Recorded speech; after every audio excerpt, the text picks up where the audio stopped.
தமிழன் தொலைக்காட்சி நேயர்களுக்கு காண்டிமனின் அன்பு வணக்கம். அரசியல் அரங்கம் நிகழ்ச்சிக்கு உங்களை வரவேற்கிறேன். இன்னைக்கு அரசியல் அரங்க நிகழ்ச்சியில் நமக்கு விருந்தினராக வந்திருக்கிறது பார்த்தீங்கன்னா பாஜகவுடைய மாநில கட்சியில் இருக்கக்கூடிய தலித் தலைவர்களில் ஒரு முக்கியமான ஒரு தலைவர், தலித் குடிமகன் நம்ம கூட இன்னைக்கு அரசியல் அரங்கத்தில் பங்கேற்க இருக்கிறார். அவரிடம் கேட்பதற்கு 1000 கேள்விகள் இருக்கிறது. இது தொடர்பாக அவர்கிட்ட வரவேற்பு முதல்ல கொடுத்துருவோம். வணக்கம் சார். வணக்கம் சார். சார், இன்னைக்கு தலித் குடிமகன் பாஜகவில் இருக்கீங்க, தலைவர்களில் ஒரு தலைவராக இருக்கீங்க. தலித்துடைய செயல்பாடுகள் பாஜகவில் எப்படி கொண்டு போயிட்டுருக்காங்க?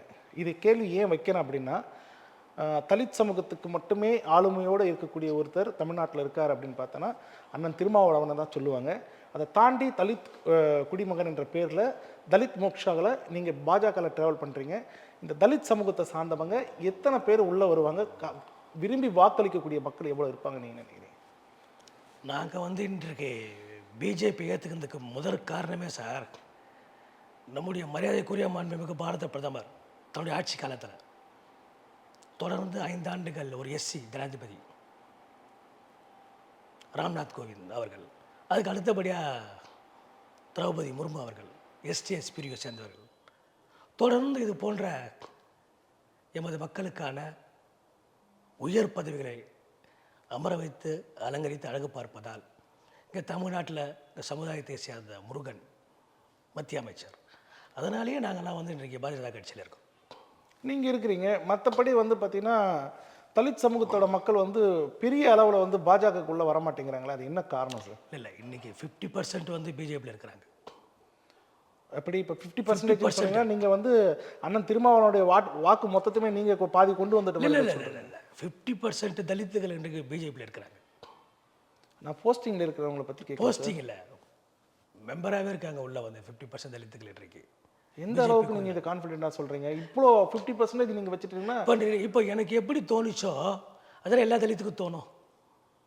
இப்போ எமது மக்கள் உயர் பதவிகளுக்கு போகிறது தானே எங்களுடைய இலக்கு. அதனால தான் நாங்கள் பிஜேபிக்குள்ளே போகிறோம்.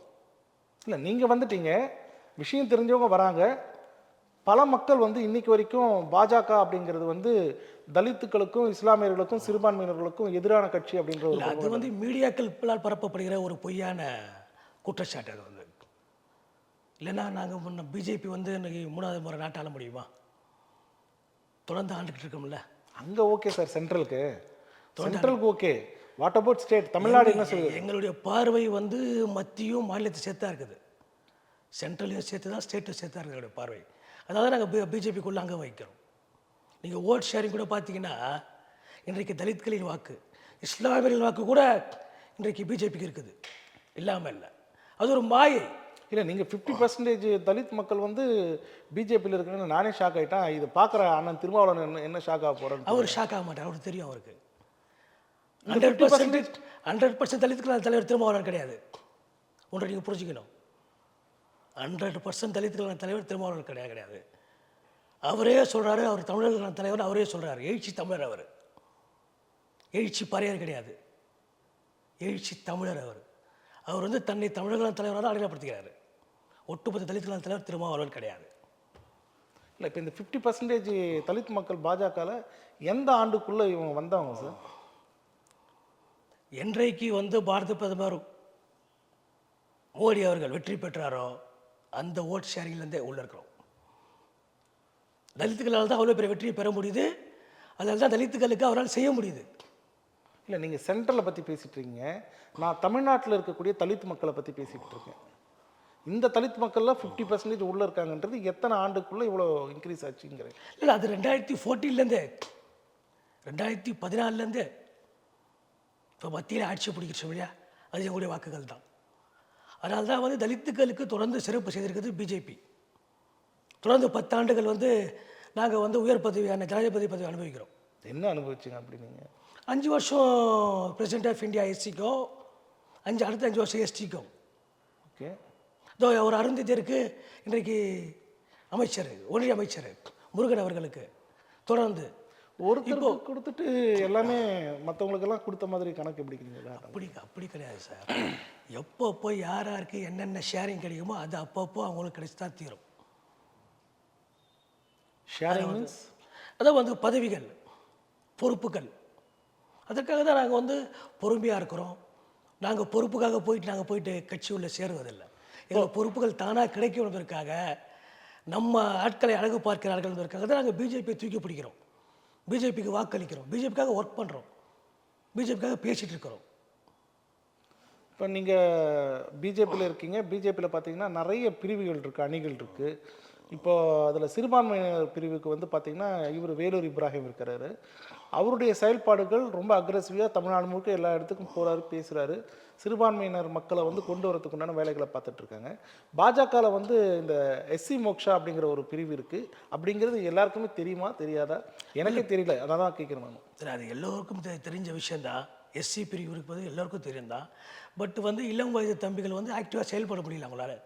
இப்போது பிஜேபிக்கு எவ்வளோ பேர் தலைவராக வந்திருக்கலாம். ஒரு அண்ணாமலையாரை போல ஒரு எழுச்சி தலைவர். நீங்கள் அண்ணாமலையாரை பேசுகிறோமில்ல, அவர் வந்து பிறகு ஒரு எழுச்சி இருக்குது. அது போல தான் அந்த காலகட்டம் வரும்போது அந்த எஸ்சி மோர்ச்சாக ஒரு எழுச்சியான ஒரு தம்பிமார்கள் வருவார்கள், அது எழுச்சி பெறும். இல்லை, தலித் மக்கள் வாழக்கூடிய பகுதியில் பாஜகவோட கொடி ஏற்றிருக்காங்களா? எந்தெந்த பகுதியில் சார் தமிழ்நாட்டில் ஏற்றிருக்காங்க? நான் சில ஊர்களுக்கு போயிருக்கேன். எனக்கு தெரிஞ்சு தலித் மக்கள் வாழக்கூடிய அந்த 34 தொகுதிகளிலுமே தொகுதிகளில் ஏற்றப்படும் கொடிகளை பிஜேபி கொடி பறக்குது. எஸ்சி மக்கள் வாழ்கிற பகுதியிலும் பிஜேபி கொடி பறக்குது, எஸ்டி மக்கள் வாழ்கிற பகுதியிலும் பிஜேபி கொடி பறக்குது. நீங்கள் தொடர்ந்து ஆய்வு பண்ணி பாருங்கள். இந்த எலெக்ஷனில் பாருங்கள், பிஜேபியோட பெர்ஃபார்மன்ஸ் தான் ஃபஸ்ட் கிளாஸாக இருக்கும். திமுக வீட்டுக்கு அனுப்புறதுக்கான வேலையை தேசிய ஜனநாயக கூட்டணி நாங்கள் செஞ்சிட்ருக்கிறோம். அதில் மாறுபட்ட கருத்து இல்லை. ஏன் திமுக வீட்டுக்கு அனுப்புகிறோன்றதுக்கு பல காரணங்களை சொல்ல முடியும். இன்றைக்கு சமத்துவ பொங்கல் கொண்டாடுறாரு நம்முடைய முதலமைச்சர். ஆனால் சமத்துவமே இல்லாமல் நிகழ்ச்சிகளை நடத்துகிறாரு. திருவள்ளுவர் தினத்தில் சான்றோர்களுக்கு, தமிழ் அறிஞர்களுக்கு, ஸ்காலர்ஸ்க்கு, சீர்திருத்தவாதிகள் பேரில், ரெஃபார்மர்ஸ் பேரில் விருதுகள் கொடுக்குறாரு. 13 பேருக்கு விருதுகள் கொடுத்து அந்த 13 பேரை சரிசமமாக உட்கார வச்சு ஒரு ஃபோட்டோ ஷூட் வெளியே அனுப்ப முடியல. ஸ்கூல் பசங்க நிற்க வைக்கிற மாதிரி பின்னாடி ஒரு 8 பேர் நிற்க வச்சுருக்காங்க, ஒரு தமிழ் அறிஞர்களை. அவங்க வாங்குகிற விருது மிகப்பெரிய தலைவர்கள் பேரில். இது எவ்வளோ பெரிய அசிங்கம், எவ்வளோ பெரிய கேவலம் இந்த திராவிட மாநிலத்தில். நீங்கள் தான் சார் சொல்கிறீங்க சமத்துவமான கட்சி, எல்லோருக்குமான கட்சி, திராவிட மாடல் கட்சி, இந்த மாதிரி எல்லா வகையான புனைப்பெயர்களோட மக்களுக்கு தேவையான எல்லா விஷயங்களும் இப்போது இருக்கக்கூடிய முதலமைச்சர் திரு ஸ்டாலின் அவர்கள் செஞ்சுட்டு இருக்காங்க. நீங்கள் பொசுக்குன்னு வந்து அறிஞர்களுடைய பேர் கொடுக்குறது இல்லை. அன்னைக்கு நடந்த அசிங்கம் சார். அது விருதுக்கு கூப்பிட்டு பின்னாடி நிற்க வைக்கலாமா? வயசில் பெரியவங்கள பெரிய மனுஷன் பேரில் விருது கொடுத்துட்டு பின்னாடி நிற்க வைக்கலாமா? தப்பு இல்லையா? ஒரு 13 பேர் உட்கார முடியாதா? முதலமைச்சரை சுற்றி இந்த பக்கம் ஒரு 6 பேர், இந்த பக்கம் 7 பேர் உட்கார முடியாதா? அதை விட பெரிய கேவலம் ஒரே ஒரு பெண்மணிக்கு விருது, வழக்கறிஞர் அருள்மொழிக்கு. அவங்க கூட சரிசமாக உட்கார வைக்கல, ஒரு மூலையில் உட்கார வச்சு. என்ன நடக்குது? இல்லை, எங்கே சமத்துவம்? எங்கே எல்லாருக்கும் எல்லாம்? அதுக்கு அடுத்த நாள் இதுக்கு போகிறாரு, ஜல்லிக்கட்டுக்கு. வீரர்கள் தொங்கிக்கினே அந்த இது வாங்குறான். இது கேவலமாக இல்லையா? ஒரு வீரனுக்கு கொடுக்க வேண்டிய சம மரியாதை கொடுக்கணுமா இல்லையா? தொங்கிக்கினா வந்து அவங்க முதலமைச்சர் கையில் வாங்குறது.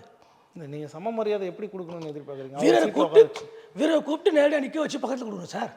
இப்போ ஒரு வீரர் பரிசு வாங்க வராருன்னா மாடை பிடிச்சிட்டு மீட வராரு, உயிரை பணைய வச்சு கூப்பிட்டு நிற்க வச்சு கொடுக்கணுமா இல்லையா? அதுதான் நீ வர, அதானே முதலமைச்சர் அங்கே வரீங்க. இவர் மேலே நிற்பாரா, மேடையில் கீழே வரவாங்க, தொங்கிக்கின்னு ஒரு கையில் கீழே வந்து அவுட்டு. இதுவா சமத்துவம்? இதுவா எல்லாருக்கும் எல்லாம்? இதுவா திராவிட மாடல்? கேவலம் இல்லையா அது? இது யார் கேட்குறது? பார்த்த ஜனங்க பேசுகிறாங்க. இது ஒரு முதலமைச்சர் கணக்கான பார்த்த ஜனங்க பேசுது. மாடு பிடிச்சவெல்லாம் வீரன் கொடுக்க வந்து ஒரு முதல்வர் வீரனுக்கு கொடுக்குற மரியாதை கொடுக்குமா இல்லையா? சொல்லுங்க, நீங்களே சொல்லுங்க. இல்லை சார், எனக்கு புரியல. ஒரு சின்ன ஒரு இன்சிடென்ட்டு, அதை வச்சு ஒட்டுமொத்த வீரர்களுக்கும் ஒரு பெண் வீராங்கனை தொங்கிட்டே வாங்குறீங்க. அதை எடுத்து பாருங்க ஜல்லிக்கட்டை சார். வீரர்களை மேலே கூப்பிட்டு நிற்க வச்சுக்கணும். அதெல்லாம் சார் மெத்தேடு முறை. நீங்கள் 1000 சொல்லுங்கள் சார். தமிழ்நாடு முதலமைச்சர் வந்து ஏற்கனவே சொல்லியிருக்காரு, 90% தேர்தல் வாக்குறுதிகள்லாம் நிறைவேற்றியிருக்கோம், மக்களுக்கு உண்டானது என்ன கொடுக்கணுமோ எல்லாத்தையுமே கொடுத்தாச்சு, தேர்தலை நாங்கள் தைரியமாக சந்தித்து ஜெயிக்க போகிறோம்னு சொல்லியிருக்காரு. இதுக்கு நடுவில் அவருக்கு பயம் வந்தால்தான் சார் நேற்று ரோட்டில் இருக்கிறவங்களுக்கு வீடு கொடுக்குறாரு. ரோட்டில் இருக்கிறவங்களுக்கு சாலையோரத்தில் வீடு நேற்று கொடுத்துருக்காரு. பயத்தின் காரணமாக இல்லை, அதுக்கும் இருங்க. 5 வருஷமாக உங்கள் அப்பா ஆண்டார்ல, 6 முறை 4 பெருமையாக பேசுகிறல்ல, 7 முறை தான் புல்லா அவ்வளோ ஆசைப்படுறல்ல, கனவு காண்றல்ல. வீட்டுக்கு என்ன தகுதி? வீட்டுக்கு என்ன தகுதி? ரோட்டில் நீ இருந்தால் வீடு கொடுத்துருவியா கூப்பிட்டு? அது எவ்வளோ பேர் அசிங்கம் உன் ஆட்சியில்? ரோட்டில் இருக்கிறது அசிங்கம் தானே. அதை கொடுத்துட்டு பெருமை பேசிட்டு இருக்கிற டிவியில். இது ஒரு முதல்ல இருக்குது. அதுவும் வீட்டுக்கு போகிறப்போ வீடு கொடுக்குற. 4.5 வருஷமாக உன் கண்ணுக்கு தெரியலையா மக்கள் ரோட்டில் இருக்காங்க வீடு இல்லாமன்னு? நீ வீட்டுக்கு போகிற முடிவு ஜனங்க முடிவு வச்ச பிறகு நீ கூப்பிட்டு வீடு கொடுக்குற. இது அசிங்கம் இல்லையா உமக்கு? அதுவும் எடப்பாடியார் ஒரு 5 அறிக்கையில் நான் வீடு கொடுப்பேன், வீடு கட்டி கொடுப்பேன்னு சொன்ன பிறகு உனக்கு அந்த நானும் வருது. முன்னாடியே வரணுமா இல்லையா? இல்லை, அந்த வீடு கட்டி கொடுக்கக்கூடிய திட்டங்கள்லாம் ஏற்கனவே வந்து அந்த குடிசை மாற்று வாரியத்தில் செயல்பட்டு தான் இருக்குது சார். இதில் அதிமுக வந்து வீடற்றவர்களுக்கு வீடு கட்டி கொடுக்குறோன்றது என்ன, அது புதிய திட்டம்? அது அப்படி கிடையாது. அதிமுக சொன்னது இல்லை, அதிமுக சொன்னதை நான் கேட்குறேன். அதுதான் கிராமங்களில் குடிசையில் இருக்கின்ற இப்போ இவங்க கலைஞர் வீடு கட்டுறாங்க இல்லையா, கலைஞர் பேரில் கிராமங்களில் கல் வீடா. அது கலைஞர் பேரில் கட்டக்கூடிய வீடா சார்? ஆமாம், கலைஞர் பேரில் தான் கலைஞருடைய ஸ்டேட் கவர்மெண்ட்டோட ஃபண்டா சார்? ஸ்டேட் கவர்மெண்ட்டு கலைஞர் இல்லைன்னு தான் கட்டுறாங்க. அது எல்லா கிராமத்துலையும் போய் பாருங்கள். அதை தான் வந்து எடப்பாடியார் சொல்கிறாரு, நாங்கள் வந்து அதே மாதிரி கட்டி கொடுப்போம், அதிகமாக கட்டி கொடுப்போம், எஸ்சி எஸ்டி மக்களுக்கு, பட்டியல் மக்கள் கட்டி கொடுப்போம்னு சொல்கிறாரு. அவர் சொல்லி 3 நாளில் இவருக்கு நானும் வருது. ரோட்டில் ஒருவங்களாம் கூப்பிட்டு வீடு கொடுத்து நேற்று செய்தியாக்கி அதை ஒரு பப்ளிசிட்டி. தினம் தினம் விழாவுக்கு போடலாம் தூக்கம் வராது ஸ்டாலினுக்கு. விழாவுக்கு போய் ஆகணும். அவங்க அப்பா எப்படி வந்து கடைசி காலத்தில் மாநாட போனாரோ, எப்படி எப்படி எப்படி அவங்க அப்பா கடைசி காலத்தில் ஆட்சியோட கடைசி காலத்தில் மாநாட பார்க்க போவார் தினம் தினம். அது போல் இப்போ இவருக்கு வந்துடுச்சு. டெய்லி யாராவது விழா எடுக்கணும், இவரை பெருமையாக பேசணும், இவரை பற்றி சொல்லணும். சார், ஒரு முதலமைச்சருக்கு கடமையா இல்லையா, டியூட்டியா இல்லையா செய்யறது? அதான் அவர் பண்ணிட்டு இருக்காரு. நீ டியூட்டி செஞ்சிருப்போ. விழானா எதுக்கு உனக்கு காது குத்து விழாவை சார் பண்றாரு? எதுக்கு உனக்கு நீ விழா எடுக்கிற? இல்ல, அரசுக்கு முதலமைச்சர் இருக்கிற ஒரு ஃபங்க்ஷன் பண்ணி உன்னுடைய ஆட்சி பொற்கால ஆட்சின்னா, நல்ல ஆட்சின்னா ஓட்டு தானா வரும். நீ மீண்டும் முதல்வர் ஆவ. உனக்கே தெரியுது நம்ம ஆக மாட்டோன்னு, வீட்டுக்கு போக போகிறோன்னு. இப்போ எல்லாரையும் கனவு காண சொல்லிட்டார்ல. முதல் இவரு கனவுலாம் தெரியல, தான் புள்ளிய முதலமைச்சர் ஆக்கணும். முதல் அதை சொல்லி வரேன். ஊரில் கனவு காண சொல்கிறது என்ன அர்த்தம்? அது எல்லா கனவும் நிறைவேற்றுவார் அவர். அந்த ஸ்கீம் ஓப்பன் பண்ணுறாரு, கனவு காணுங்கன்னு. அங்கே 4-5 பேர் கனவு சொன்னாங்க. நீங்கள் ஆச்சரியப்பட்டிருப்பீங்க, இதெல்லாம் ஒரு முதலமைச்சர் நிறைவேற்ற முடியுமான்னு. ஒரு பெண்மணி சொல்கிறாங்க, எங்கள் வீட்டுக்கு ஒரு ஃபேக்ட்ரி வேலை செய்கிறாரு, அவருக்கு ஒரு அதே மாதிரி ஃபேக்ட்ரி எடுத்து ஆசை, கனவு. யார்கிட்ட கேட்குறாங்க? ஒரு பெண்மணி சொல்கிறாங்க, எங்கள் வீட்டுக்காரர் ஃபேக்ட்ரி வேலை செய்கிறாரு, அவருக்கு அது மாதிரி தொழிற்சாலை ஆரம்பிக்கணும் கனவு இருக்குது ரொம்ப நாளா. இது சாத்தியமில்லாத கனவு இல்லையா சார்? இல்லை, ஒரு முதலமைச்சருடைய கனவு இவர் கனவு சொல்லியிருக்கணும் மக்கள்கிட்ட. எனக்கு ஒரு கனவு இருக்குது, என் புள்ளி ஆக்கணும், தலைவர் நியாயமாக சொல்லணும். எல்லாரையும் கனவு காணுங்க. முதல்ல சொன்னதே நீ செய்யலை. 1000 ரூபாய் தரேன்னு சொல்லிட்டு எல்லா ஓட்டையும் கொடுத்துட்டு தான் இருக்கேன். இல்லை, அனைத்து மகளிருக்கும் அனைத்து பெண்களுக்கும் 1000 ரூபானாங்கல்ல. அப்புறம் தகுதி உள்ளவர்கள் சொன்னார்ல, குடும்பத்தலைவர் சொன்னாங்கல்ல. இப்போ எல்லாம் கேட்க ஆரம்பிச்சாரா இல்லையா? நாங்கள் வந்தாலும் ஓட்டு போட்டோம், இப்போ கொடுத்தாரு இல்லையா? இப்போ திருப்பி 30 லட்சம் பேர் கொடுத்தாரா இல்லையா போன மாதம்? அப்போ இன்னும் 10 பேர் கொடுக்க வேண்டியிருக்குதா இல்லையா? 30 லட்சம் பேர் கொடுத்தாரு. இதை விட கொடுமை சொல்கிறேன் கேளுங்க. லேப்டாப் கொடுத்தாங்களே, மிகப்பெரிய மோசடி சார் அது. அதில் என்ன சார் மோசடி? 3வது வருஷம் படிக்கிற லேப்டாப் கொடுக்குறியே, தப்பு இல்லையா? அது எப்போ லேப்டாப் கொடுக்கணும்? இல்லை, 3வது வருஷம் படிக்கிறவனுக்கு ஒரு பையன் நல்லா படிக்கிற எப்போ கொடுக்கணும்? அதிமுக ஆட்சியில் +1 +2 லேப்டாப் கொடுத்தாங்க. இதுதான் சரியாக வந்து ஒரு ஸ்டூடெண்ட்டு எக்ஸல் ஆகிறதுக்கான வழி, சூப்பர் ஆகிறதுக்கு. நீ ஃபஸ்ட் இயர் காலேஜ் ஸ்டூடெண்ட் கொடுத்தா அந்த செகண்ட் இயர் யூஸ் பண்ணுவான், தேர்ட் இயர் யூஸ் பண்ணி வீட்டுக்கு போவான். இவங்க ஃபஸ்ட் இயர் கொடுக்கல, செகண்ட் இயர் கொடுக்கல, இப்போ வீட்டுக்கு போகிற மாதிரி ஏப்ரல் மார்ச்சில் எக்ஸாம் விட்டு தேர்ட் இயர் கொடுக்குறாங்க. அதில் என்ன தெரியுமா முக்கியமான இதுவே? Use and throw laptop. அது எப்படி செல்லாது? 6 மாதத்துக்கு மேலே லேப்டாப் குப்பிக்கு போயிடணும் அது. அதனால தான் இவங்க தேர்ட் இயர் கொடுக்குறாங்க. ஃபஸ்ட் இயர் கொடுத்தா செகண்ட் இயரில் பள்ளி இழிச்சிடும் அது. இல்லைங்க. ஆமாம் சார். என்ன யூஸ் அண்ட் த்ரோன்றீங்க அந்த லேப்டாப்? 2025க்கான அந்த வெர்ஷன் அது இல்லை, அது சப்போர்ட் பண்ணாதது. இவங்க எதையும் இன்க்ளூட் பண்ணி 2005 மாடல், அப்போ ஓல்டு. 2005 மாடலுங்களா? அதில் வந்து ஏஐ சப்போர்ட் பண்ணுற மாதிரி இன்க்ளூட் பண்ணி தேர்ட் இயர் கொடுத்து நான் 10 லட்சம் பேர் கொடுத்துட்டேன்ட்டு ஒரு செய்தி ஆக்கிட்டாங்க. ஆனால் ஸ்டூடெண்ட்ஸ் குற்றச்சாட்டு, ஏன்டா அவங்களுக்கு கொடுக்கல ஃபஸ்ட் இயர் செகண்ட் இயர்னா, அந்த லேப்டாப்புடைய கதையை அவ்வளோதான். யூஸ் அண்ட் த்ரோ 6 மாதம் மேலே நிற்காது, அது குப்பிட தூக்கி போடணும்.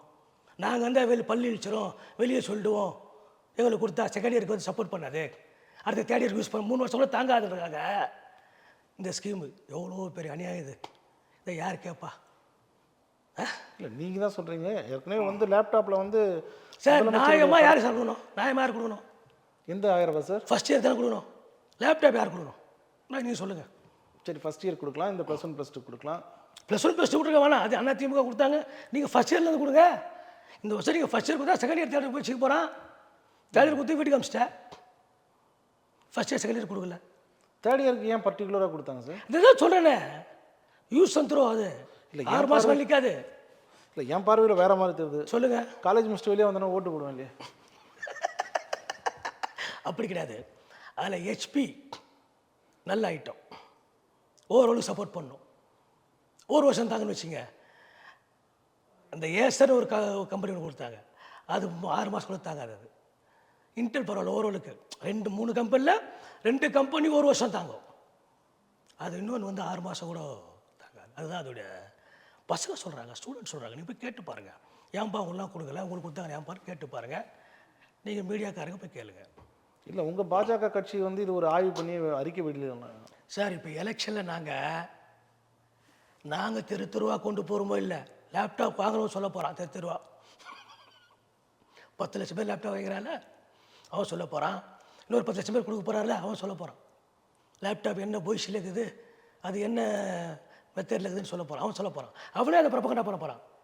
எலெக்ஷனில் திமுக எப்படிப்பட்ட ஒரு மோசடியான ஒரு திட்டத்தை மாநிலத்தை அரங்கேற்றிருக்காங்க சார். நீ செய்கிற நல்லது டியூட்டி, உங்களுடைய கடமை, அதை வந்து மக்கள் பேசணும். நீ ஏன் மீட்டிங்கை போட்டு அந்த பசங்களை கூப்பிட்டு அழ வச்சு இது எதுக்கு? இந்த பெருமை உனக்கு எதுக்கு?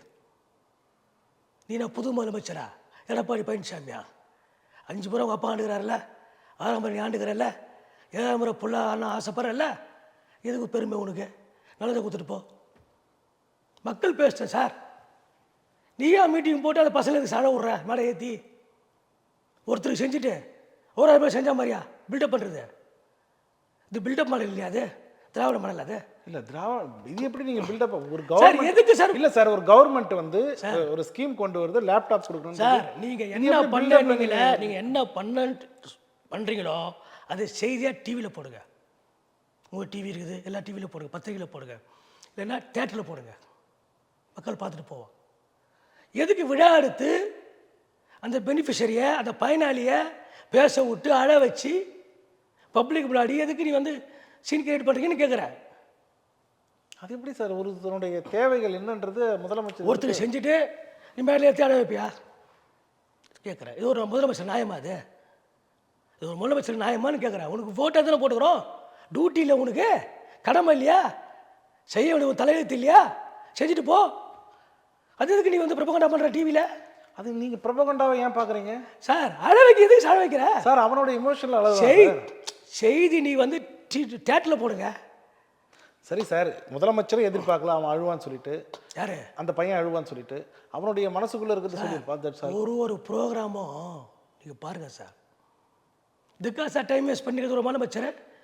இன்னும் வந்து சாலைகள் போடப்படாத கிராமங்கள் இருக்குது, சாலை போடப்படாத கிராமங்கள், தெருவிளக்கு எரியாத கிராமங்கள் இருக்குது, கரண்ட்டே தமிழ்நாட்டில் இருக்குது.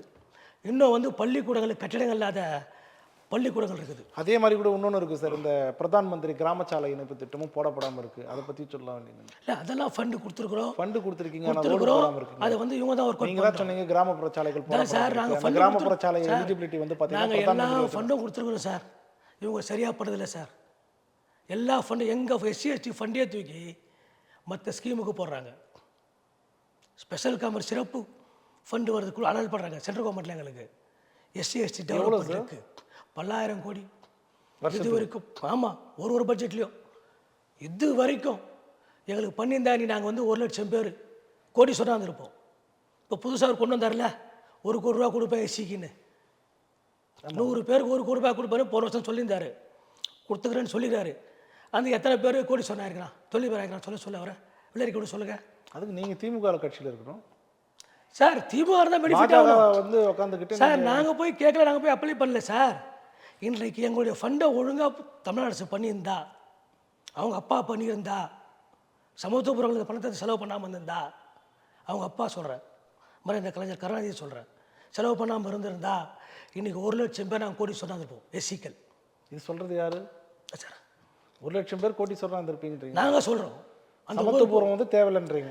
சார் சமத்துவபுரம் சாதிய பாகுபாடுகள் இருக்கக்கூடாதுன்னு ஊருக்குள்ளன்றதுனால தான் சமத்துவபுரம் இன்னைக்கு சொல்லிட்டு எல்லா சாதி பாகுபாடு ஜல்லிக்கட்டில் இல்லையா, கிராமங்களில் இல்லையா, ஜல்லிக்கட்டுல வேங்க நீங்க வயலில் என்ன சாதி பீத்தண்ணி கலக்கலையா, மேல்பாதி கோயிலில் அனுமதிக்கிறானா? இருங்க, வேங்க வயலில் பீத்தண்ணி கலக்கலையா, மேல்பாதியில் கோயிலில் அனுமதிக்கிறானா? சொல்லுங்க. வேங்க திமுகவில் சாதி பாகுபாடு இருக்குது. தருமபுரியில் நேற்று மாவட்ட செயலாளருக்கும் ஒன்றிய செயலாளருக்கும் பிரச்சனை. செய்தி பத்திரிகையில் டிவியில் செய்தி, சாதிய பாகுபாடு கட்சிக்குள்ள, திமுகக்குள்ள. தலித்து மக்களுக்கும் இஸ்லாமிய மக்களுக்கும் கிறிஸ்துவ மக்களுக்கும் பாதுகாவலன் திமுக கட்சி மட்டும் தான் தமிழ்நாட்டில். எப்படி நீங்க வந்து சாதிய பாகுபாடுன்னு பார்க்குறாங்க. எப்படி எல்லா வகையிலும் அவங்க வந்து ஈக்குவலைசேஷன் தானே பண்ணி கொடுத்துட்டு இருக்காங்க யாருக்கு? எல்லா மக்களுக்கும். சார் சமத்துவம் என்று சொல்கிறாங்கல்ல, 3% உள்ளிட ஒதுக்கீடு அருந்ததி கொடுத்தார்ல, அருந்ததியர் சமூகத்துக்கு அவங்க அப்பா குத்துட்டு போனார்ல, குத்துட்டு போய் 20 வருஷம் ஆகி போச்சு இல்லையா? அது வந்து எத்தனை பேர் அதில் கோடி சொன்னாங்கன்னு சொல்லு வெள்ளரி கூட சொல்லு, ஸ்டாலினை கூட சொல்லுங்க, எங்கெல்லாம் விட்ருங்க.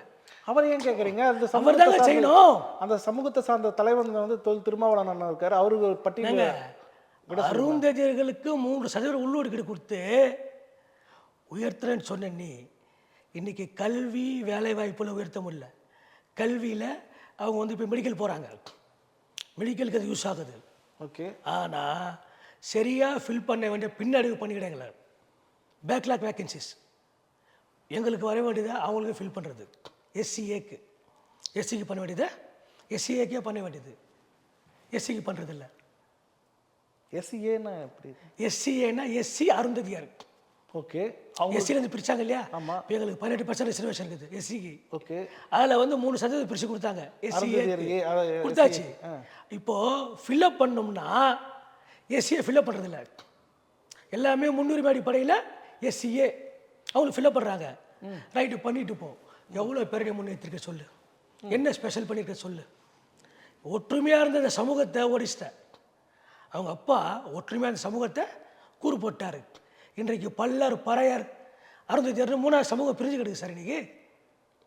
இல்லை, ஒத்துமை தானே சார் இருக்காங்க. இல்லையே, ஒரு இதுக்குள்ளே தானே இருக்காங்க. இல்லையே, அருந்ததியர்கள் திருமாவளவன் ஏற்றுக்கொள்ள மாட்டார்கள், தேவசகுல வேளாளர்கள் திருமாவளவன் ஏற்றுக்கொள்ள மாட்டார்கள், பறையர்கள் கிருஷ்ணசாமி ஏற்றுக்கொள்ள மாட்டார்கள், ஜான்பன் ஏற்றுக்கொள்ள மாட்டார்கள். இப்படி ஒன்றா அன்னைக்கு எல்லோருக்குமான தலைவராக இருந்தாங்க. அன்றைக்கு பூவை மூர்த்தியார்லேருந்து கிருஷ்ணசாமிலேருந்து திருமாவளவன்லேருந்து எல்லோருக்குமே தலைவராக இருந்தாங்க. கருணாநிதி செஞ்ச அந்த சதியின் காரணமாக, அந்த பிரிவினையின் காரணமாக இன்றைக்கு ஒருவரை ஏற்றுக்கொள்வதில்லை தலைவராக கூட. இந்த முதலமைச்சரை பற்றி இவ்வளோ விமர்சனங்களை வைக்கிறீங்க, இருந்தாலும் முதலமைச்சருக்கு உண்டான கூட்டணி கட்சி அப்படின்னு ஒன்று இருக்கு இல்லைங்களா? அந்த கூட்டணி தான் வந்து வலிமையாக இருக்குது அப்படிங்கிற ஒரு விஷயம் வந்து பேசப்பட்டு போதெல்லாம் இருக்குது. அதே நேரத்தில் இந்த வரக்கூடிய 26 தேர்தலில் வெற்றி பெறுவது நிச்சயம் சொல்கிறாங்க. இல்லை, அவங்க வீட்டுக்கு போவது உறுதியாகி விட்டது, வெற்றி பெற முடியாது. எப்படி சார் நீங்கள், அதாவது எத்தனை கட்சி கூட்டணியில் இருக்காங்க? காங்கிரஸ்ல இருந்து, சார் அவங்க 10 கட்சி வச்சுக்கிட்டோம், பிசிகால இருந்து அவங்க 10 கட்சி வச்சுக்கிட்டோம். இன்றைக்கி நீங்கள் பார்த்தீங்கன்னா எல்லா கட்சியும் போன முறை வாங்கின அந்த சீட்டை விட 3 மடங்கு அதிகமாக கேட்குறாங்க. 3 மடங்குங்களா? கம்யூனிஸ்ட்டு 5 கேட்குது, விடுதலை சிறுத்தைகள் 15 கேட்குது, 50 கேட்குது. சீட்டா இல்லை அந்த சியா தொகுதி? இல்லை, கம்யூனிஸ்ட் சொன்னீங்க, அவங்க சி தான் கேட்பாங்க. தொகுதியை கேட்குறாங்க 15. ஓகே. சிபிஐ 15 கேட்குது தொகுதி, அதே மாதிரி சிபிஎம் 15 கேட்குது தொகுதி, ஒரு விடுதலை சிறுத்தைகள் திருமாவளவன் கேட்குறாரு 15 தொகுதி, காங்கிரஸ் 50 கேட்குது. போன முறை 1 வாங்கின தலைவர்கள்லாம் இன்றைக்கி 3 கேட்குறாங்க. அவர் ஈஸ்வரன், அவர் வேல்முருகன், அப்புறம் முஸ்லீம் லீக் கட்சியுடைய ஜவஹர்லா, அவர் பெரியவர் காதர் மொய்தீன், எல்லாமே இன்னைக்கு. இல்லை, கொங்கு ஈஸ்வரன் இவர் எடப்பாடி சாரை வந்து பார்த்துட்டு போனார் ஒரு 2 நாளைக்கு. அவர் தனியரசு சொல்கிறாங்க, அவரை பார்க்கலன்னு சொல்லிட்டார்.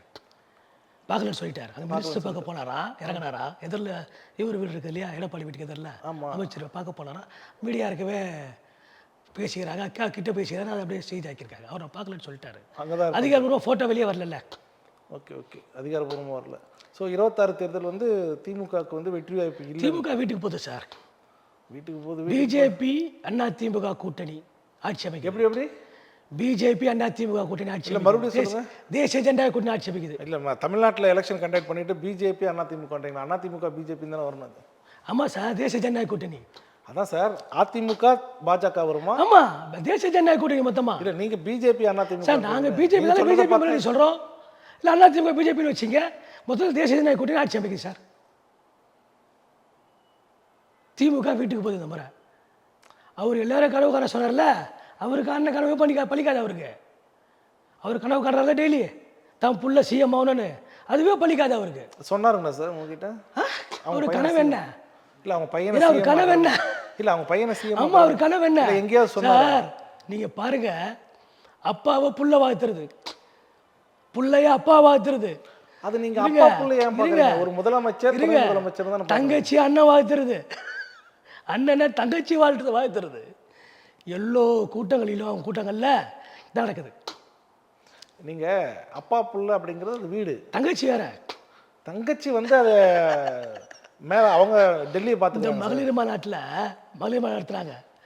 இவங்க 3 பேருமே தங்கச்சி அண்ணனை வாழ்த்துது, அண்ணன் தங்கச்சியை வாழ்த்துறாரு, அப்பா புள்ளைய வாழ்த்துறாரு, புள்ள அப்பா வாழ்த்துறாரு, அவங்க அத்தையை வாழ்த்துறாரு. அண்ணன் தங்கச்சி அப்பா அப்படிங்கிற பார்வையில வந்து அவங்க குடும்ப உறுப்பினர்கள். அதை பத்தி நீங்க ஏன் பேசுறீங்க? அவங்க நாங்க அதுதானே எதிரி. மானோட கண்டென்ட் என்னங்க? நாங்க வாரிசு அரசியல் எதிரி. மகளிர் அணி மாநில தலைவி. நாங்க யாருக்கு எதிரி? வாரிசு அரசியலுக்கு தான் நாங்க எதிரி. வாரிசு அரசியலை ஒழிக்கிறது தான் எங்களோட வேலையை. வாரிசு அரசியலை ஒழிப்போம், அதான் எங்களோட வேலையை. அதுக்கு தான் எங்களுடைய தேசிய நாயக கூட்டணி. வாரிசு செல்லாது. பாஜக வந்து இல்லையே. இன்னைக்கு தேசிய தலைவர் யார் வந்திருக்கிறது? 45 வயசான ஒரு இளம் தலைவர் இன்றைக்கு தேசிய தலைவர். அவர் நம்முடைய பிரதமர், என்னுடைய பாஸ் அவர் என்று சொல்கிறார் என்று சொன்னால், இதுதான் உண்மையான ஜனநாயகம் இந்த நாட்டில். நாங்கள் வாரிசு அரசியலுக்கு வந்து எதிரி. வாரிசு அரசியலை ஒழிப்போம், திமுக வீட்டுக்கு அனுப்புவோம். இதான் வந்து எங்களோட 2026 அஜெண்டா. அவர் பிரதமர் ஒரு வார்த்தை சொல்லிட்டாரு, அவர் தான் எங்கள் பாஸ் அப்படின்னு சொல்லிட்டு.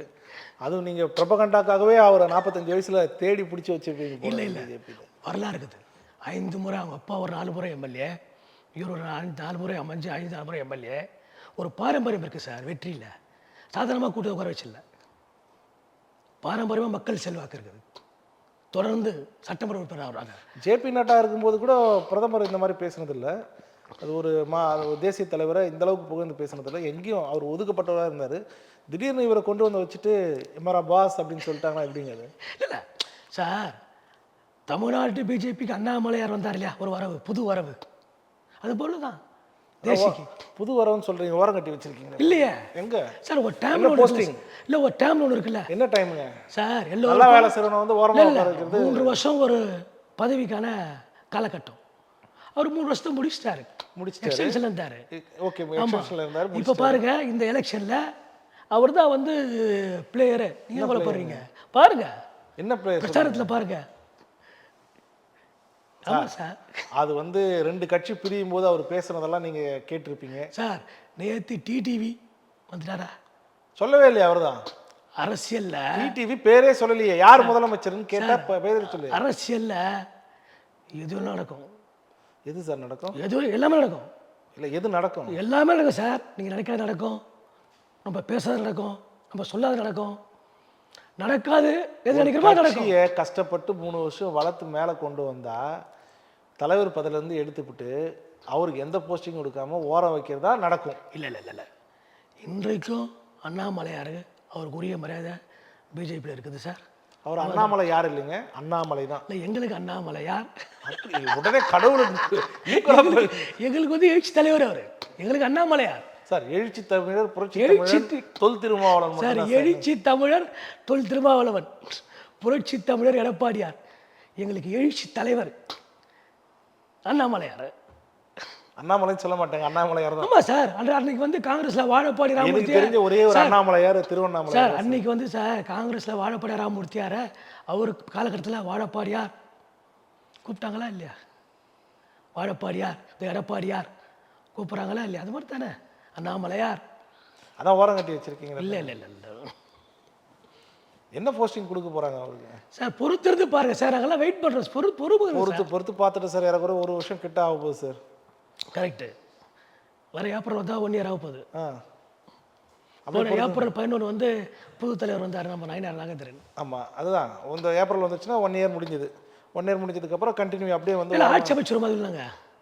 இல்லை மேலே ஏதோ பயந்துட்டாங்க அப்படின்னு சொல்கிறாங்க. இல்லை சார் கூட்டணி ஆட்சி அமைச்சர் அமித்ஷா ஏதோ பயந்துட்டேன்னு சொல்கிறாங்க. அண்ணாமலையை தொடர்ந்து இந்த தலைவர் பதவியில் வச்சோம்னா நாளைக்கு நமக்கே வந்து வேலை காமிச்சிருவார் அப்படின்னு. சார் அதனால தான் பதவியிலேருந்து என்ன இறக்குனாங்கன்ற மாதிரினா பேச்சு போயிட்டு இருக்கு. அப்படியெல்லாம் வந்து சொல்ல முடியும். அரசியல் என்பது ஒரு பிளே. இங்கே நல்ல பிளேயர்ஸ் தேவைப்படுது. எந்த பிளேயர் சார்? நல்ல பிளேயர்ஸ். 24 நாடாளுமன்ற தேர்தலில் கூட்டணி வைக்காம பாஜக வெளியே போச்சு அதிமுகல இருந்து, அந்த மாதிரி பிளேயர்ஸா சார்? சார் அண்ணாமலை வந்து ஒரு ஸ்டேஜில் பேசினாரு எடப்பாடி பழனிசாமி பற்றி, அந்த மாதிரி பிளேயர் சார்? அப்படி கிடையாது. தன்னுடைய தனித்தன்மையை ஒரு தலைவர் நிரூபிக்க வேண்டியது கடமை. இன்னைக்கு விஜயால அது முடியல. விஜயால முடியலன்னு எப்படி சொல்றீங்க? தனித்தன்மை எலெக்ஷனை கண்டெஸ்ட் பண்ணல. இல்ல அவர் தனியா நிக்கிறேன்னு சொல்லாமே கூட்டணி கதவு திறந்து வச்சுட்டு வா வான்னு கூப்பிட்டு இருக்காருல்ல, போவாள் இல்ல. கூட்டணி கதவு திறந்து வச்சுட்டு வா வான்னு கூப்பிடுங்க. ஆட்சி அதிகாரத்துல பங்கு யார் கொடுக்கிறது தயாரா இருக்கா? அதிமுக கொடுக்குங்களா? என்டிஏ கூட்டணியில் இருக்கீங்க. நாங்க இப்ப கொடுப்பாங்களா? பிஜேபி நான் கொடுத்துருக்கேன். இப்ப கொடுத்துப்பேன். எங்க தமிழ்நாட்டுல கொடுப்பாரா எடப்பாடி பழனிசாமி? கொடுத்து சார் எடப்பாடி பழனிசாமி அவர்கள் தமிழ்நாட்டுல கொடுப்பாரா? விஜய் அவர்கள் ஓபன் ஸ்டேட்மெண்ட் கொடுத்திருக்கிறாரு. எங்க கூட யார் வந்தாலும் வெற்றி பெற்றால் ஆட்சி அதிகாரத்துல பங்கு அது கொடுக்கிறதுக்கு தைரியம் இருக்கக்கூடிய கட்சி ஏதாவது தமிழ்நாட்டுல அதுக்கு ரோல் பண்ணலாங்க தான் சார். எப்படி? பிஜேபி தான். நீங்க சென்ட்ரல் பத்தி பேசிட்டு இருக்கீங்க. தமிழ்நாட்டுல ஓட்டு வாங்கிட்டு நீங்க சென்ட்ரல் இப்ப கொடுத்துக்கிறோமே மகாராஷ்டிரா சார். தமிழ்நாட்டுல ஓட்டு வாங்கிட்டு நீங்க சென்ட்ரல் பத்தி அங்க அமைச்சரவையில கொடுப்பீங்களா? சென்ட்ரல் சொல்ல வரல சார். இங்க ஜெயிச்சு வர அதிமுக பிரமுகர்கள் யாராவது ஒரு எம்பி இருந்தாங்கன்னா அங்க அமைச்சரவையில கொடுப்பாங்க. அது பாலிசி. அது காங்கிரஸ் மெயின்டைன் பண்ணிட்டு இருக்கு, பிஜேபி மெயின்டைன் பண்ணிட்டு இருக்கு. கூட்டாட்சி சொல்ல சார். ஸ்டேட்ல சொல்றேன் சார். ஸ்டேட்ல என்ன சார் கொடுத்துருக்கீங்க? இப்ப கொடுத்துக்கிறோம். நாங்க துணை முதலமைச்சர் எல்லாம் கொடுத்துக்கிறோமே. மகாராஷ்டிரால கொடுத்துக்கிறோமே துணை முதலமைச்சர். நான் கேட்கறது நீங்க தமிழ்நாட்டுல யாரு கூட கூட்டணி சார்? தமிழ்நாட்டுல இங்க முதலமைச்சர் எடப்பாடி பழனிசாமி வந்தாருன்னா பிஜேபியில ஜெயிச்ச 2 எம்எல்ஏக்கு அமைச்சரவையில இடம் கிடைக்குமா? ரிசல்ட்டுக்கு அப்புறம் பாருங்க.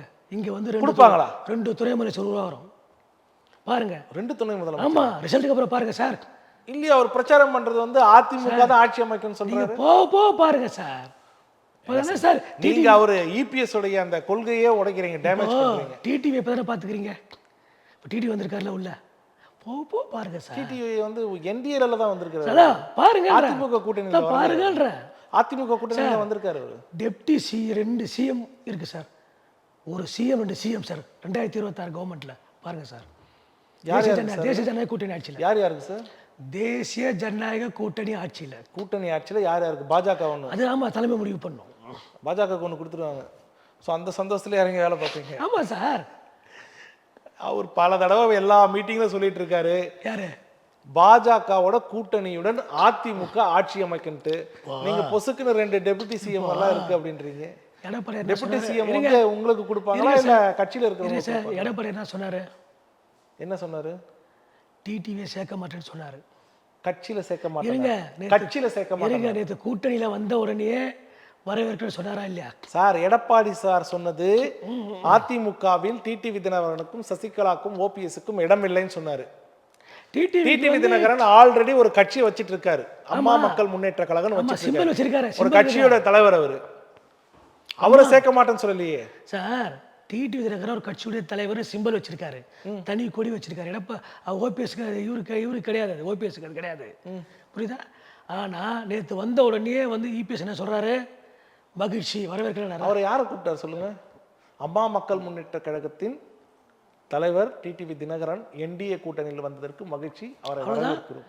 இதுதான் இப்போ இந்த மாற்றங்கள் இல்லை. ஆனா டிடிவி தினகரன் யாருங்க முதலமைச்சர் வேட்பாளர்னா பேரை சொல்ல மாட்டேங்கிறாரு. இந்த மாற்றங்கள் இல்லை. போ பாருங்க.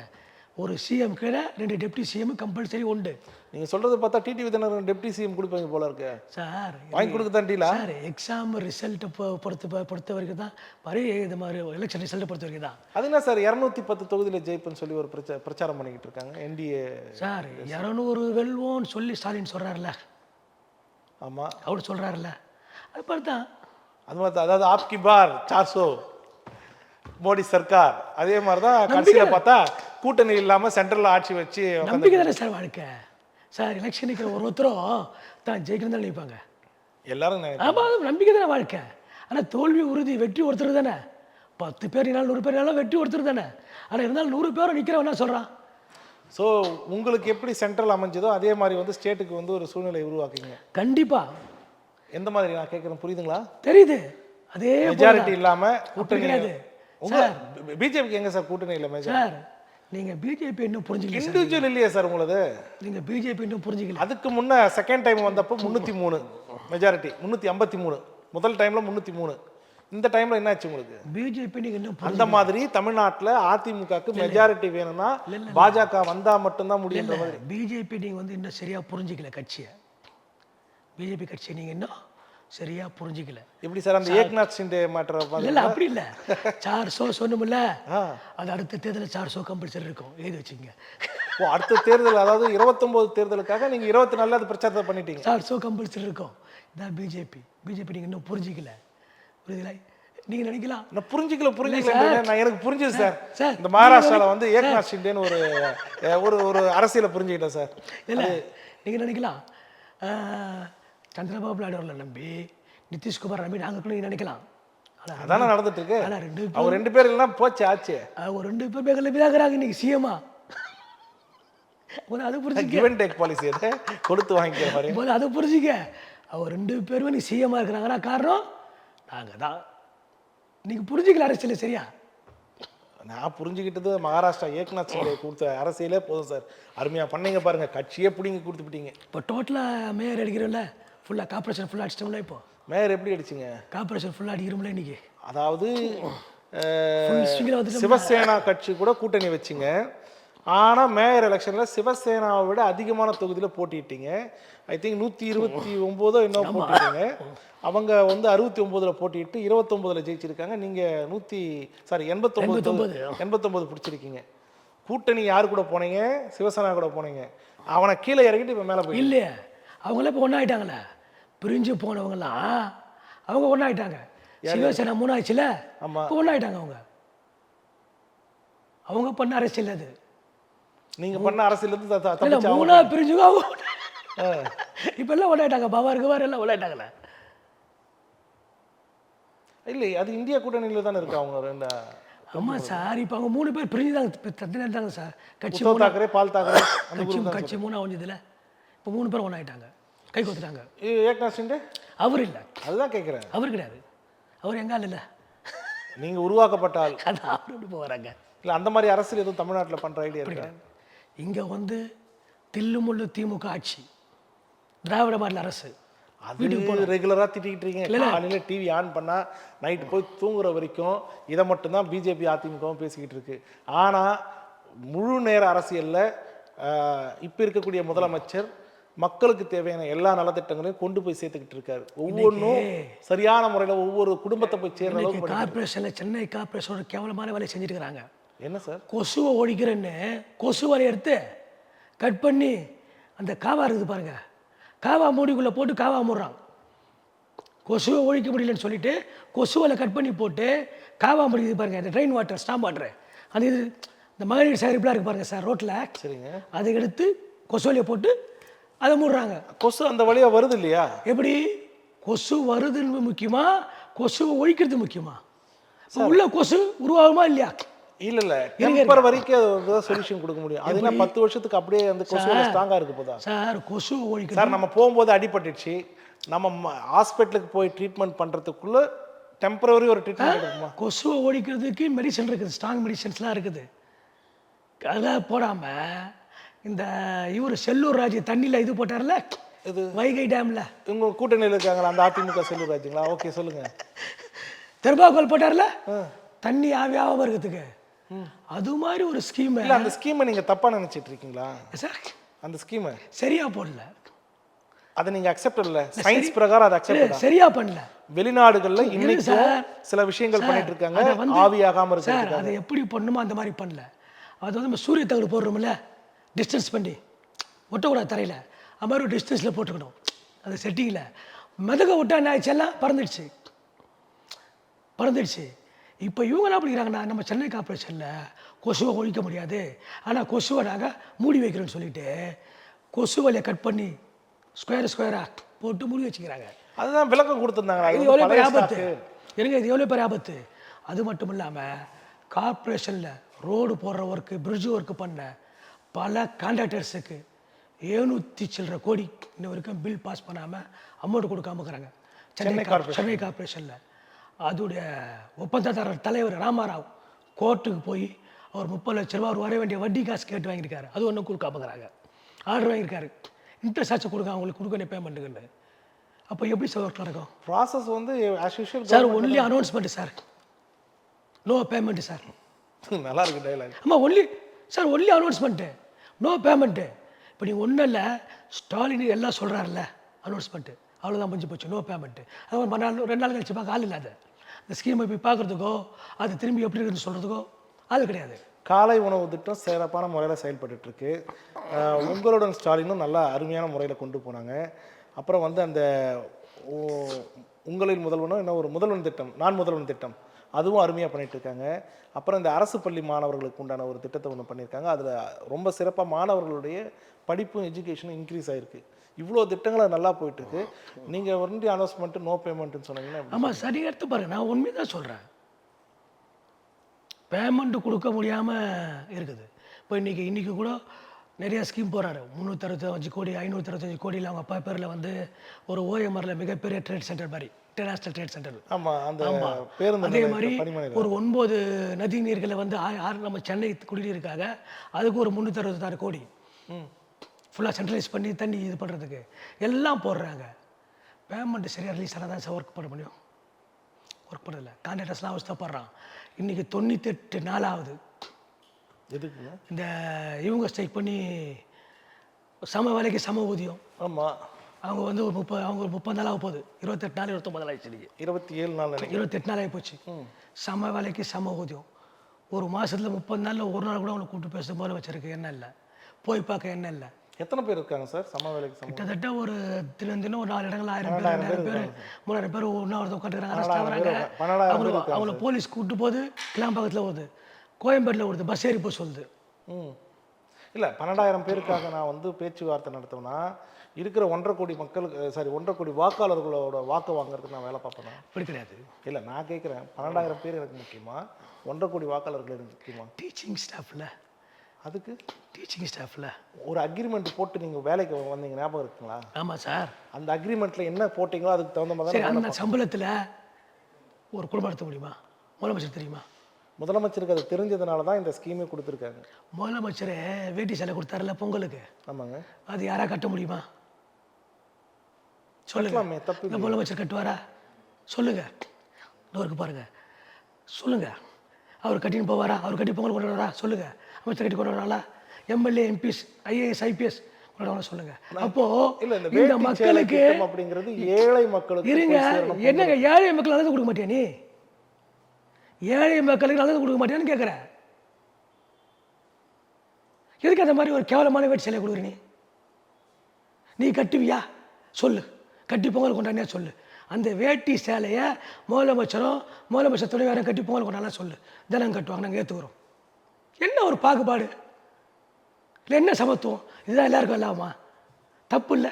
அந்த வேட்டியை கட்ட சொல்லுங்கள், அமைச்சர்களை கட்ட சொல்லுங்கள், எம்எல்ஏக்களை கட்ட சொல்லுங்கள். அவ்வளோ கஷ்டமாக இருக்கும் சார் அது கட்டுறதுக்கு. தோருக்கு பாருங்க சார். நீங்கள் கட்டியிருக்கீங்களா?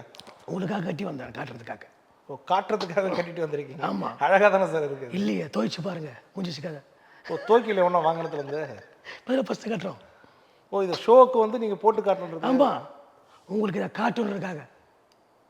இந்த வேட்டி சேலையா சிஎம் கட்ட சொல்லுங்க சார். சிஎம் தானே கொடுக்குறாரு, கட்ட சொல்லு.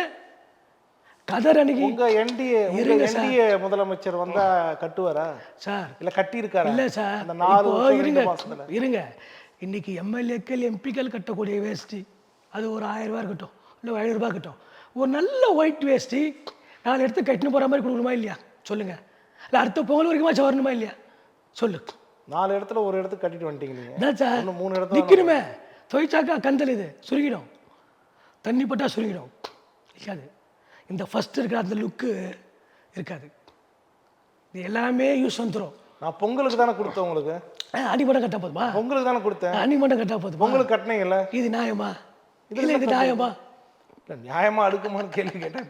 இல்லை சார், இப்போ நான் ஒரு நடுநிலையாளர், நான் கேட்டு தானே ஆகணும். இல்லை நீங்கள் பிஜேபிக்கார் எப்படி நடுநிலையாளர் இல்லை, முதல்ல நான் ஒரு தலித் தலைவர், சரிங்க. நான் ஒரு நடுநிலையாளர். நான் அதுக்கப்புறம் தான் பிஜேபி. என்னை பொறுத்தவரை பார்வை வந்து ஒரு நடுநிலையாளர் கண்ணை மூடிக்கிட்டு இந்த நாட்டுக்கும் இந்த நாட்டு மக்களுக்கும் நல்லவர் பிரதமர் மோடி தான் சொல்றீங்க சார். நாங்கள் சார் எங்கள் சமுதாயத்தை சேர்ந்தவங்க 10 ஆண்டு பிரசிடென்ட் ஆஃப் இந்தியா அனுபவிக்கிறாங்க சார். தொடர்ச்சியா அந்த கெட்ஸு எந்த பிரதமருக்கு உண்டு சொல்லுங்கள்? தொடர்ந்து எஸ்சி எஸ்சி அவர் அருந்ததியர் யாருக்கு உண்டு? காங்கிரஸ் கட்சியில இருக்கக்கூடிய முக்கியமானவர்களே பிரதமரா இல்லாம மன்மோகன் சிங்கை வந்து பிரதமரா வச்சு அழகு பார்த்தாங்க சார். அவரை வச்சு அழகு பார்த்தது காலத்தின் கட்டாயம். அவர்கள் பண்ண தவறுக்கு தேடிக்கொண்ட பிராயச்சித்தம். காங்கிரஸ் பண்ண அந்த அராஜகத்துக்கு, சீக்கிய மக்கள் மீது பண்ண அந்த அராஜகத்துக்கு தேடிக்கொண்ட பிராயச்சித்தம் அது. அதுதான் அவர் வந்து பிரதமராக. ஸோ 26 தேர்தலில் சரி அது விடுங்க, அது முடிஞ்சு போன கதை. 26 தேர்தலில் தமிழ்நாட்டில் ஆட்சி பிடிச்சி 36 தேர்தலில் பாஜகவோட ஆட்சி கொண்டு வந்துடுறத முடிவு பண்ணிட்டீங்க. அதான் சரியா இருக்கும். நேற்று கட்சி ஆரம்பித்த விஜய்க்கே நாட்டால் என்ன இருக்கும்? விஜய்க்கே அப்படின்னா விஜய் என்ன கட்சி ஆரம்பிக்க கூடாதா? எனக்கு புரியல. விஜய்க்கே அப்படின்னா என்ன சார்? சார் விஜய்க்கு எவ்வளோ ஆடியன்ஸ் இருக்கான்னு உங்களுக்கு கிரவுண்டில் தெரியும். விஜய் 2வது கமலஹாசன் எழுதி வச்சுங்க. விஜய் யாரு? 2வது கமலஹாசன். நிச்சயமா கமலஹாசன் என்ன செஞ்சாரோ இன்னைக்கு எப்படி இருக்காரோ அந்த விஜய் இருப்பார். நிச்சயமாக சார் சொல்கிற மாதிரி 2026 தேர்தல் யார் கமலஹாசன், யார் ஆட்சி பிடிப்பாங்க, யார் தொடருவாங்க அப்படிங்கிறத பொறுத்திருந்து தான் பார்க்குவோம்.